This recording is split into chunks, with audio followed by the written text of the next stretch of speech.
Welcome back po ulit dito sa ating kusina. Ngayon po ay magluluto tayo ng alamak style chicken. Ayan guys, tara simulan na natin.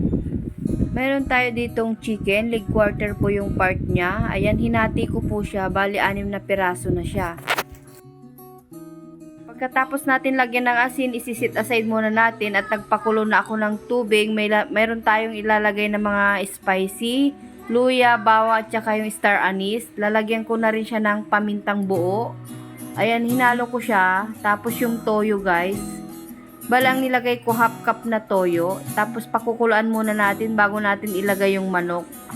Pagkapag kumulo na siya guys, ilalagay na natin yung ating mga manok.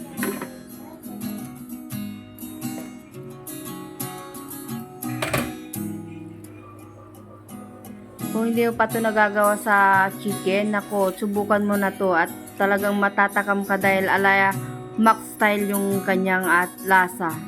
Ayan, pinagsiksikan ko na sila dyan sa kawali guys. Malaki kasi yung hita ng manok, kaya malalaki yung yung hiwa niya. Ayan, baliktarin ko. Bali 7 minutes ko siyang pinapakulan, bali umabot siya ng 15 minutes. Ayan, tatakpan ko siya. Abutin natin ng 15 minutes side by side. Ayan, pagkatapos ng 15 minutes, ito na siya, hanguin na natin.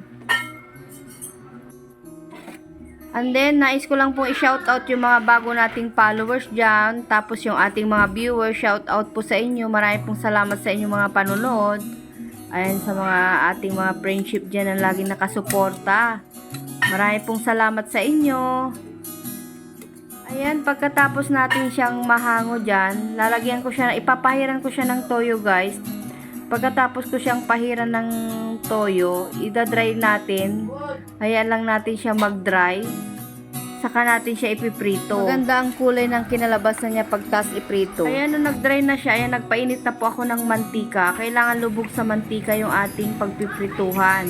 Nung mainit na, ilagay ko na yung ating manok. Ayan, perfect ito guys sa mga chikitin nyo. Kung nagsawa na sila sa chicken breeding, ayan, ganito ang gawin nyo guys. Talagang matatakam ka sa lasa neto.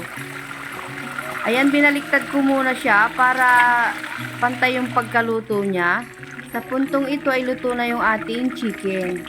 Ayan guys, tingnan nyo naman oh. Ang ganda ng pagkaluto niya guys. Luto hanggang sa loob niyan. Ayan. So ayan po, sana nagustuhan nyo muli itong ating video. Maraming pong salamat sa inyong panonood. Hanggang sa muli guys. Ayan, i-ready na ang kanin.